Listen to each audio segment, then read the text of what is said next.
Okay, let's start talking about this concept of enthalpy, a new term here. Okay, so enthalpy is a measure of the chemical energy that is in a substance or a group of substances. Now, the energy in substances is, in some ways, hard to quantify. We can see changes in energy and we can measure changes in energy really, really well. Very accurately, very precisely. That's no trouble at all. But the trouble is, we cannot say definitely what amount of energy a substance contains, okay?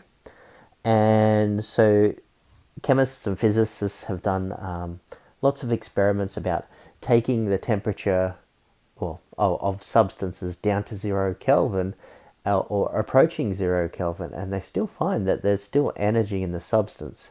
So that even at 0 Kelvin, we've still got energy within a substance. So we don't know when there's zero energy in a substance. So therefore we don't know what the total energy of any of our substances are, okay? We can only measure changes in energy or changes in enthalpy, okay? So enthalpy is a fancy word for energy within a system, but we cannot know the zero. So we always measure enthalpy in changes in enthalpy, okay? And the symbol that we use in chemistry for enthalpy is a capital H. I'm sure there was a reason for that, but I can't remember. And because we cannot know definitely what H equals, you'll always see it as with a delta in front, like I've got here. Change in enthalpy. Delta H, change in enthalpy. Okay? So we can measure that accurately and precisely, but you'll never see enthalpy H by itself very often because we cannot measure it from an absolute zero. Okay?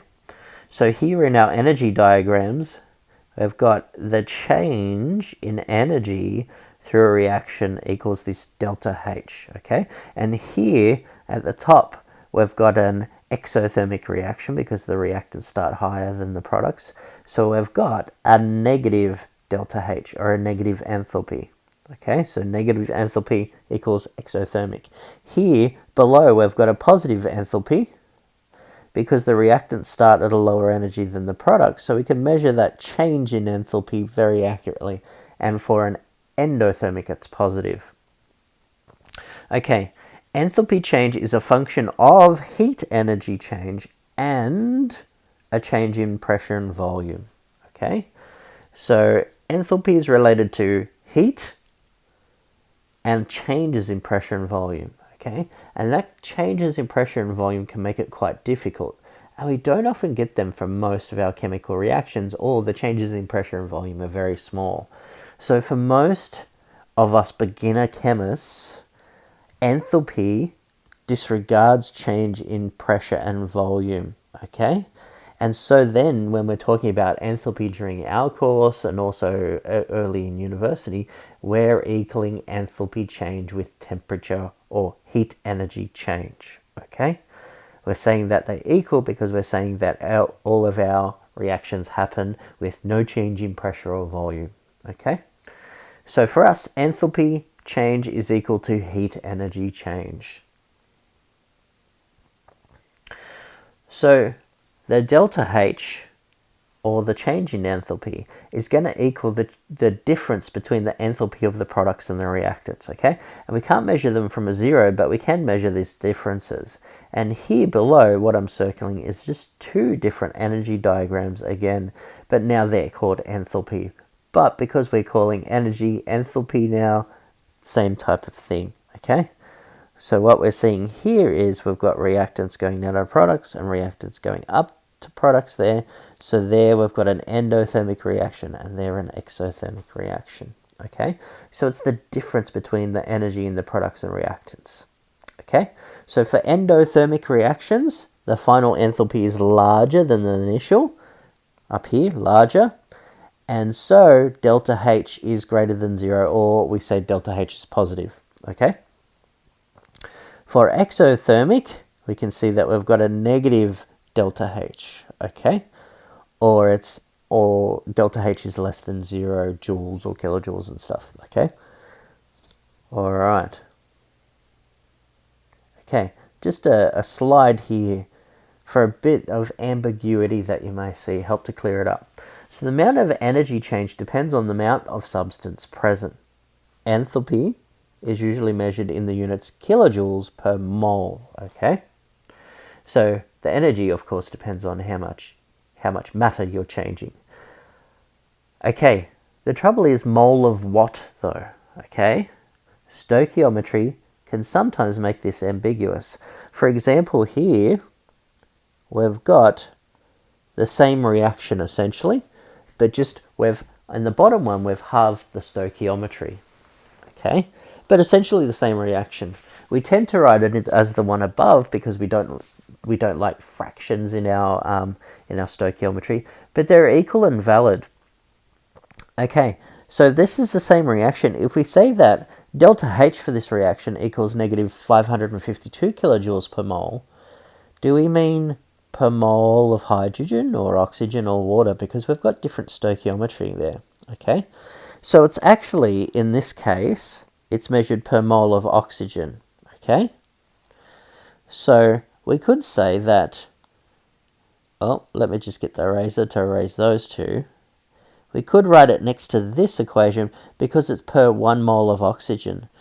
So the enthalpy equals negative 552 kilojoules per mole. And often you'll see this type of thing written down with enthalpy connected to it. What's the word? There's a word for this type of equation. But it's an equation, a chemical equation with the enthalpy written next to it. And what you can assume, though, if they're written next to each other, it's per mole of this reaction going through, okay? So it's negative 552 kilojoules per mole for this reaction, which is negative 552 kilojoules per mole for oxygen, but it's also negative 552 kilojoules per 2 moles of hydrogen and per 2 moles of oxygen, okay? If you wanted to convert it down to per mole of water or for hydrogen, what you're going to do is halving the stoichiometry, halving the enthalpy. If you've got half the amount, you've got half the enthalpy change. So for this one, let's call it 2, and that 1 equals negative, what's half of 552? 276 kilojoules per mole. Okay, so there can be ambiguity when you're talking about enthalpy per mole of what? You'll need to, or questions will need to link it to either one of the things in the reaction, or usually to get rid of ambiguity, we usually just write it like this, right next to the equation, okay? All right, another thing here, we talked about halving, okay? So the enthalpy for a fraction of the stoichiometry is divided by that enthalpy. So what we did here is half the stoichiometry, halve the enthalpy, because we've got half the amount. Here we're talking about the reverse reaction. What happens is that the enthalpy of the reverse reaction is the same in magnitude, it's just the different sign, okay? So here I've taken the diagram from the textbook where it had a negative enthalpy because reactants were up here and products were down here. And now if we reverse the reaction, we're going from the same products to the same reactants, we're going the reverse way. We've actually got a positive enthalpy because it's going in the positive direction there. But you'll notice that the magnitude is the same, okay? It's the same, so the jump down is equal to the jump up, okay? So when you're doing the reverse of a reaction, you just change the sign, okay? So if on the left here I started with an endothermic reaction, when I mirror it or do the reverse, I'm doing an exothermic reaction that has the same magnitude, reverse sign, okay? Here I've got an example, just in words. I've got a reaction between, it's an acid-base reaction, a base, sodium hydroxide, sulfuric acid, okay? Sodium sulfate and water. My enthalpy for this reaction is negative 106 kilojoules per mole, okay? So it's exothermic, and it gives out 106 kilojoules per mole of that reaction, stoichiometrically as it's written. So therefore, if I wanted to do the reverse, have sodium sulfate reacting with water to produce the acid and base. It's the same magnitude, but my sign is now changed to a positive 106 kilojoules per mole. Now I might add here a little hint, and what has helped me.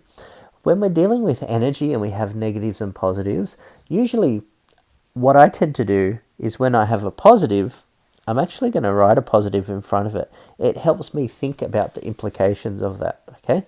Quite often in textbooks and questions, you won't see the positive. They'll just write 106, for example.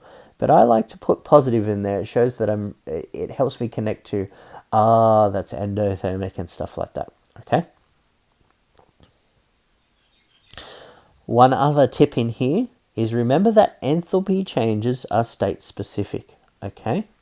So here, I've got the same equation that I was using earlier, but have a look at what I've done to the states. Here we've got hydrogen gas and oxygen gas giving liquid water, and here we've got hydrogen gas and oxygen gas giving gaseous water, okay? These won't have the same enthalpies, okay?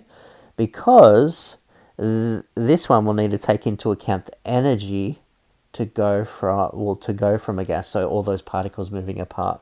So enthalpies are very state specific. So throughout these next couple of chapters, have a look at the states that you're doing and making sure that they cancel and making sure that they match, okay? It's very state specific. Okay, let's do some examples. For this reaction, we've got 2 sulfur dioxides mixing with 1 mole of oxygen to give 2 moles of sulfur trioxide. Okay, have I got it balanced there? For 6 oxygens on the right, 2 sulfurs on the left, 2 sulfurs. Oh, good. And as it's written here, we've got an enthalpy value, number 1 enthalpy value of negative 198 kilojoules per mole. Okay. First up, we need to determine a new enthalpy, number 2, for this reaction here. Okay. So what you need to do is compare the two reactions. So this reaction number 2 is half the stoichiometry of the one before. Okay. So delta H2 is going to equal a half of delta H1, which equals negative, I didn't bring my calculator, it's negative 99 kilojoules per mole, isn't it? Fancy doing this without a calculator in front of me. Okay, so determine this number 3 for, okay, let's look at this reaction. So this third reaction is just the reverse of the first one. So delta H3 is going to equal negative delta H1, which equals negative of negative 198 kilojoules per mole, which equals 198 kilojoules per mole. I'm going to put a positive in there just to make it nice and obvious for me too. Okay, H4 is for this reaction. Let's compare it. Okay, so I've now got sulfur trioxide on the reactant side, so it's a reverse, but it's a half reversed. Okay, so our fourth enthalpy is going to equal a half of number 1 and reversed. So negative a half of 1. Negative a half times negative 198 kilojoules per mole is going to equal our positive 99 kilojoules per mole. All right.